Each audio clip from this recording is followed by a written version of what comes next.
Les sentiments. Cette chose qui est aux lèvres de tout le monde, mais qui est pourtant si difficile à exprimer avec des mots. Tout le monde ressent quelque chose, que ce soit l'amour, la haine ou la tristesse, mais malheureusement, il arrive que par mécanisme de protection, ou pour d'autres raisons, certains soient obligés de freiner, voire même d'annihiler les leurs. Et ce fut le cas de Gaara. Fils du 4e Kazekage et ayant grandi avec un frère et une sœur, la vie de ce petit garçon aurait dû être joyeuse. Cependant, pour lui, ce ne fut pas le cas. Il eut la malchance de naître en étant le premier des enfants du Kazekage à être compatible avec le fait d'être un Jinchuri. Pour l'équilibre des pouvoirs, alors qu'il était encore dans le ventre de sa maman, il fut utilisé sans vergogne, sacrifiant ainsi sa génitrice. Gaara, tout comme plein de personnages de Naruto, représente les travers et les atrocités du monde shinobi. Là où il aurait dû avoir du soutien de la part de sa famille, ceux-ci avaient peur de lui, son père allant même jusqu'à tenter de le tuer à 6 reprises. C'est ainsi qu'il prit sa décision. Il ne vivra que pour lui-même. Mais grâce à Uzumaki Naruto, il put changer jusqu'à lui-même devenir Kazekage de son village. On arrive donc au roman d'aujourd'hui, Gaara Shiden Sajin Genso, ou en français, le roman de Gaara, Mirage de poussière de sable.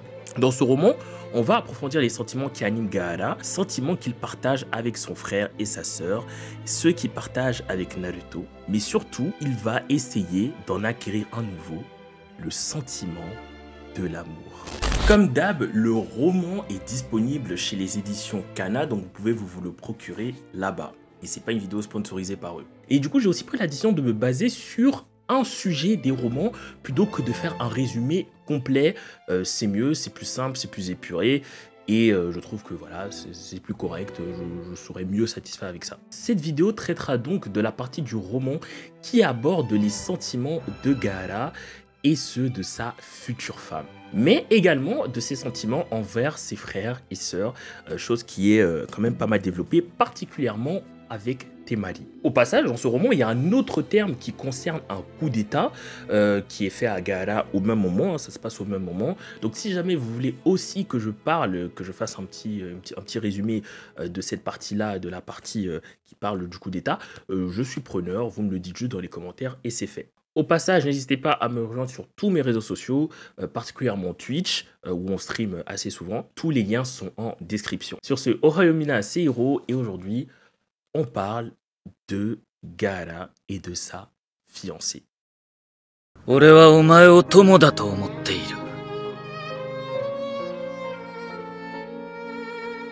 Nous sommes en temps de paix. La période des conflits est finie maintenant depuis plus de 2 ans. Le temps où Gaara, le Godaime Kazekage, était un être craint, est passé et est aussi révolu. De plus, son premier ami, celui qui lui a permis de sortir des ténèbres, Uzumaki Naruto, venait de se marier avec l'aîné du clan Hyuga, Hinata. Bien évidemment, en tant que Kazekage, mais surtout en tant qu'ami, il y avait participé en lui apportant son soutien. Et voilà que maintenant, c'est au tour de sa grande sœur, Temari, de s'unir à l'homme qu'elle aime. Il s'agit d'un homme de Konoha, un homme d'une rare intelligence, un homme du nom de Shikamaru Nara. D'ailleurs, après une réunion barbante, sa sœur entrera dans son bureau pour lui expliquer qu'elle avait reçu une lettre de son futur mari. La jeune femme était aux anges, mais Gaara, lui, ne comprenait pas vraiment la joie de sa sœur, vu qu'il n'est pas très habitué à ce genre de sentiments. En fait, dans cette lettre, Shikamaru parlait grosso modo des avances et des préparatifs de leur mariage, et surtout, il disait que Konoha acceptait les conditions de Suna. Je l'avais déjà expliqué dans une précédente vidéo où je parlais des couples de Naruto, que je vous invite à aller voir après celle-ci, mais Temari étant la sœur du Godaime et la fille du Yondaime, ces noces sont très particulières et doivent se faire dans des conditions adéquates. Temari tentera donc d'expliquer à son frère que sa joie est juste due au fait que l'homme qu'elle aime lui écrit une lettre, car l'art épistolaire est un moyen romantique de dire les choses. En fait, il faut comprendre que depuis quelque temps, Gaara fait énormément d'efforts pour comprendre les sentiments des autres et surtout, il fait beaucoup d'efforts pour comprendre son frère et sa sœur qu'il a pendant bien trop longtemps martyrisé et détesté. Comme exemple de l'amour entre deux amoureux, il avait décidé d'étudier et de prendre en exemple son ami Naruto Uzumaki. Il disait que pour lui, l'amour c'était un peu la façon dont Naruto regardait sa femme, c'est-à-dire avec un sourire un peu niais et idiot, mais à la fois un sourire très mignon et rempli d'amour. Il finira donc la discussion avec sa sœur et celle-ci, encore remplie de joie, quittera le bureau de son frère. Avant que Temari ne fasse irruption dans son bureau, Gaara était en train de cogiter sur un problème de taille qui gangrène Suna depuis un petit moment. Et ici, il s'agit d'un problème financier. Alors, je rentrerai beaucoup plus en détail dans ma grosse vidéo sur la géopolitique, mais il faut savoir que Suna doit faire face à une mini-crise financière. En effet, dû au coût économique de la 4e Grande Guerre Ninja, il est assez difficile pour lui de stabiliser les comptes de son village. D'autant plus que des 5 grandes puissances, Suna est sûrement le village le plus pauvre, car c'est celui qui possède le moins de ressources naturelles, les terres sont arides, le tourisme ne semble pas être ultra commun, et pour couronner le tout, vu qu'ils sont en temps de paix, les missions ne sont pas super lucratives. Ça aussi on l'apprend dans le roman. Du coup, même après le passage de Temari, il continuera à réfléchir à ce problème, jusqu'à ce qu'un vieil homme vienne lui rendre une petite visite. Ce vieil homme était Ebizo Jisama, le petit frère de Chiyoba.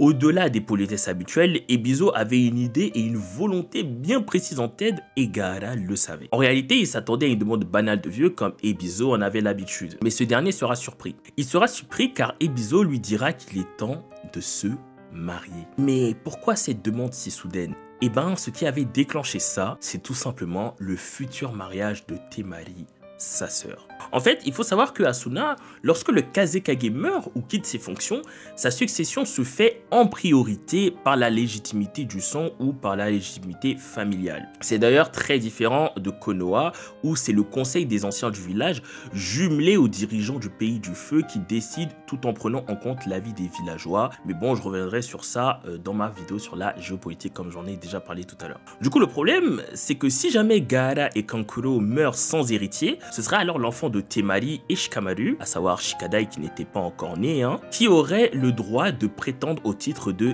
Kazekage. Ici on parle bien de droit de prétendre au titre, cela implique que celui-ci a le droit de refuser. Par exemple, à la mort de son frère, Gaara n'a pas directement pris le titre de Kazekage. Moi personnellement je pense qu'il voulait attendre, être sûr d'avoir l'aval des villageois pour le faire, mais bon ça reste une théorie de ma part. Sauf que Ebizo et tous les anciens de Suna trouvent ça inacceptable. Il est inacceptable qu'un shinobi citoyen d'un autre pays devienne le nouveau souverain de Suna. Il est vrai que Konoha était leur allié, d'ailleurs c'est grâce à un shinobi de ce village que Chiyoba-sama, la grande sœur de Ebizo, avait pu changer avant sa mort, mais le narrateur nous explique que avant d'être allié, Suna a souvent attaqué Konoha et que Konoha a souvent tenté de déstabiliser Suna, mais encore une fois, on garde ce sujet pour une autre vidéo. Il faut aussi se dire que à l'heure d'aujourd'hui, Gaara ayant un fils adoptif du nom de Shinki, il n'y a plus de soucis à se faire à ce niveau. Mais bien évidemment, l'idée n'enchante pas Gaara et il demandera à son interlocuteur pourquoi il n'est pas allé trouver son aîné Kankuro. Mais Ebizo rétorqua qu'il a bien essayé, mais contrairement à Gaara qui est très politicien avec les anciens du village, Kankuro, lui, il en a un peu rien à faire et il n'hésite pas à dire non si ça ne l'arrange pas. En fait, Kankuro a fait en sorte de retourner la conversation de telle sorte que ce soit à Gaara que Ebizo aille demander ça. Gaara dut donc accepter. Et c'est comme ça qu'il se retrouvait embarqué dans une histoire de fiançailles quelque peu malgré lui. ねえ、ヤシャマル。僕夜になっても眠たくならないんだ。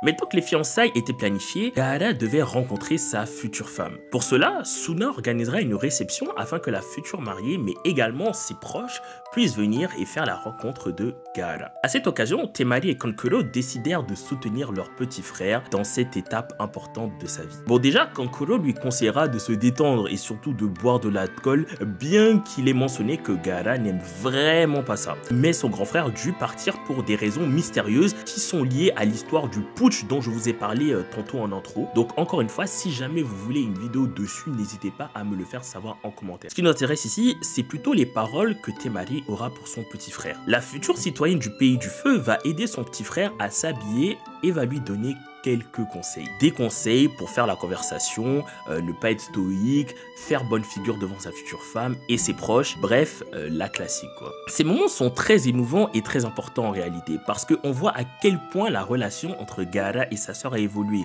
Elle qui le craignait il y a à peine 5 ans, aujourd'hui l'admire. Cet amour qui a longtemps manqué à cette fratrie était de retour et les deux en étaient bien sûr très heureux. Et c'est vraiment à ça que servent ces moments d'intimité entre les deux. Temari parle également d'un truc intéressant. Elle s'excuse. Elle s'excuse parce que c'est parce que elle et Kankuro n'étaient pas compatibles avec Shukaku que lui, Gaara, a dû endurer tout ça. Comme j'ai déjà dit, Gaara n'est rien d'autre qu'une victime du monde shinobi. Bref, il était donc temps pour Gaara d'accueillir sa future épouse. Il fit donc la rencontre de Hakuto Hoki et la première remarque que Gaara fit dans son cœur, c'est que c'était une très belle femme. Et elle était accompagnée d'un autre garde du corps. Comme on pouvait s'y entendre, Gaara a du mal à faire la conversation car malgré le fait qu'il était très populaire auprès de la gente féminine, il prêtait vraiment très peu d'attention. Il décidera donc de, encore une fois, prendre exemple sur Naruto et posera des questions assez classiques du style comment ça va, les passe-temps, etc. Dieu merci pour lui, il se trouve que Hakuto est une espèce de campagnard qui n'est jamais sorti de sa région et elle non plus n'a pas les manières adéquates dans ce genre de situation. Ce qui fait qu'elle s'émerveille pour tout et n'importe quoi. Par exemple, à un moment, Gaara explique que sa passion c'est de cultiver des cactus et Hakuto était méga impressionné par ça. Oui. En fait, il faut savoir un truc, c'est que Hakuto vient d'une famille spéciale, une famille du nom de Hoki.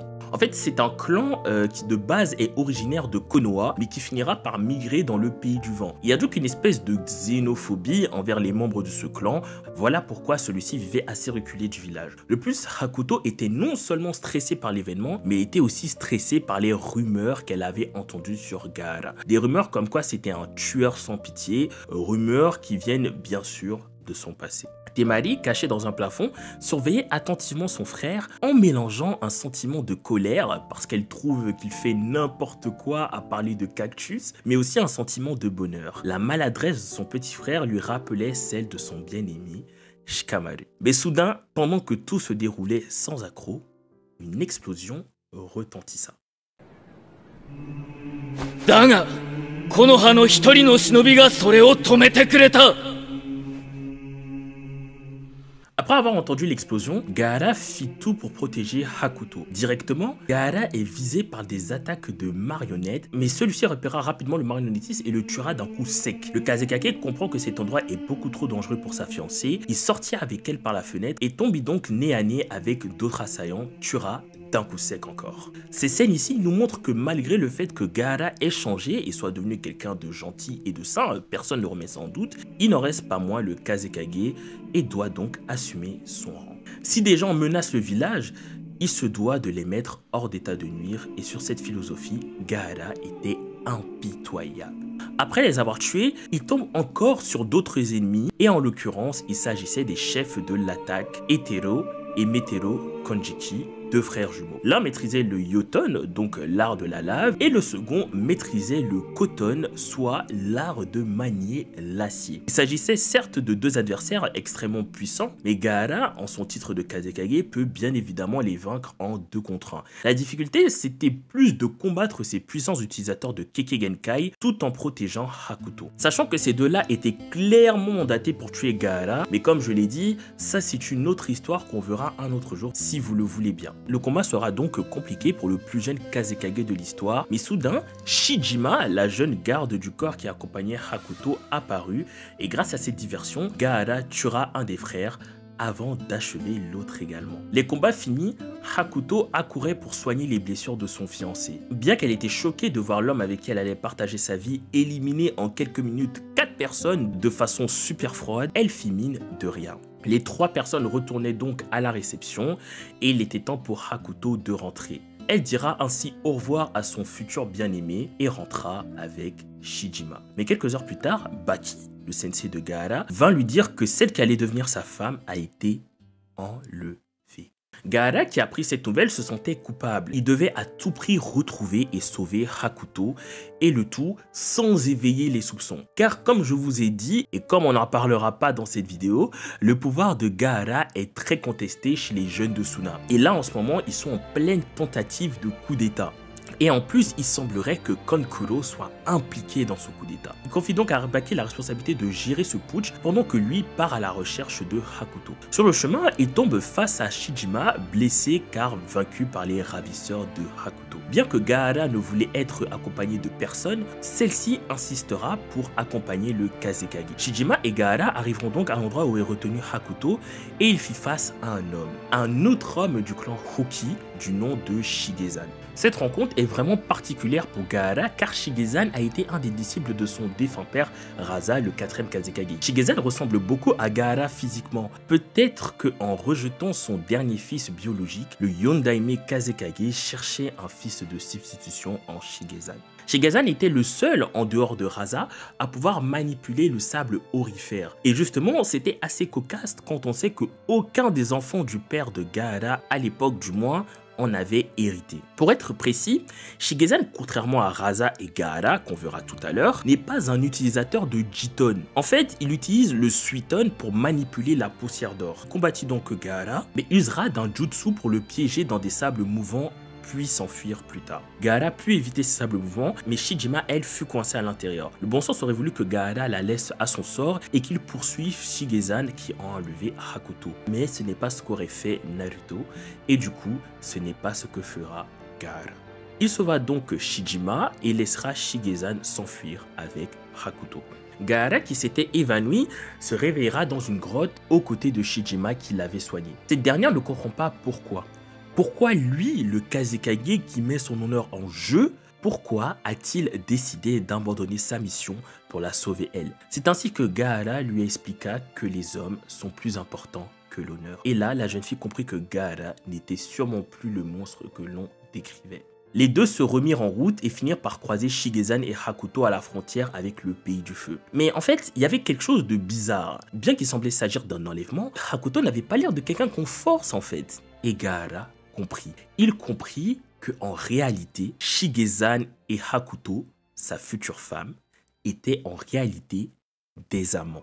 Hakuto n'était donc pas contrainte, mais bel et bien complice. Pour régler le problème, il demandera à Shigezan de rejoindre Suna car ses capacités, sa manière de manier le sable aurifère, seraient utiles au village, mais ce dernier refusera. Il attaquera le Kazekage avec la technique que Rasa utilisait pour contenir Shukaku lorsque Gaara se déchaînait. Mais Gaara contrera son jutsu avec une technique de bouclier à base de Jiton qui se rapproche de celle du Sandaime Kazekage et qui est donc différente de celle de son père avec le sabre aurifère. Mais bon, dans tous les cas, ça manipule un peu tout ce qui est aimanté, etc. Mais avant qu'il puisse s'en prendre à Shigezan, Shijima cette fois-ci se retournera contre lui et Gaara comprit aussi que Shijima était complice de l'enlèvement des deux amants. Gaara explique qu'il ne peut pas laisser en vie des traîtres comme Hakuto et Shigezan, aussi nobles que soient leurs intentions. Un shinobi qui desserte Suna doit être mis à mort, c'est la loi. Et celui qui ne respecte pas la loi ne vaut rien. Et on apprend du coup une autre info, c'est que Shijima est tout comme Yamato, victime d'une expérimentation de Orochimaru. Celui-ci ayant tenté d'implanter un dojutsu qui ressemble à un Sharingan, mais Gaara put stopper facilement ce dojutsu. L'heure était venue, l'heure d'exécuter les traîtres. Gaara est le Kazekage, le garant de la sécurité du village. Il n'a pas le choix. Mais au moment où il devait le faire, il se stoppa. Et c'est ainsi qu'on vit apparaître derrière Shikamaru.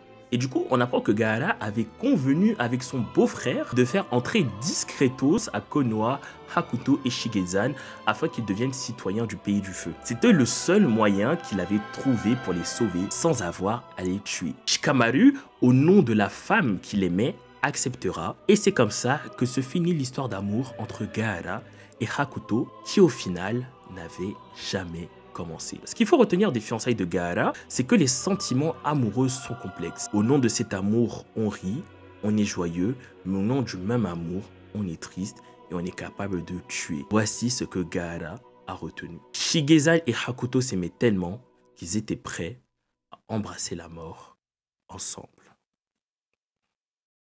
Voilà, j'espère que cette vidéo vous aura plu. Comme d'habitude, si c'est le cas, un pouce bleu, partage, abonnement, voilà. On touche un peu à la fin du mois de janvier. Je sais pas trop si je vais sortir début février ou fin janvier cette vidéo-là. Bon, en tout cas, voilà, j'ai pas été super actif pour plusieurs raisons que j'ai expliquées sur Twitter. D'ailleurs, venez me suivre sur Twitter et j'ai aussi pas mal développé ça sur Twitch. Donc, si vous voulez, je le dis tout le temps, mais vous venez jamais, venez me suivre sur Twitch, c'est très important. Surtout si vous aimez les lives, voilà. Il y a de très grosses vidéos qui arrivent, de très grosses vidéos qui arrivent. Il y a la vidéo sur la géopolitique dans Naruto, il y a la vidéo sur la relation entre Naruto et Sasuke qui sera aussi une très grosse vidéo. Il y a, voilà, grosso modo, c'est les deux grosses vidéos auxquelles j'ai pensé. Il y en a d'autres, mais c'est les deux grosses vidéos auxquelles je pense. Il y a aussi pas mal de choses sur Boruto, parce que ça arrive, voilà, là ça arrive en ce moment. Donc du coup, voilà. Et aussi sur Bleach, la fameuse vidéo sur Reatu, je vais essayer de la sortir allez, en mars. En mars, mais voilà, j'ai quelques trucs à faire avant. Voilà, ça arrive d'avoir des baisses de motivation, donc quand vous voyez des petits moments où je sors pas des vidéos, c'est juste ça, c'est de la baisse de motivation. Et moi, c'était pas de la baisse de motivation, c'était plus je me mettais beaucoup de pression parce que j'ai envie, les gros projets que j'ai envie de tellement bien les faire. Et j'ai envie de mieux les faire que mes meilleures vidéos, donc la vidéo sur la fin de Naruto, d'autres vidéos comme ça, la vidéo sur la puissance de One Piece et tout. Et du coup, j'ai tellement peur de pas faire aussi bien que ça ou mieux que ça que du coup, ça me bloque. Mais voilà, faut que je le fasse, faut que je travaille là-dessus et voilà, tout simplement. Sur ce, portez-vous bien, prenez soin de vous. C'était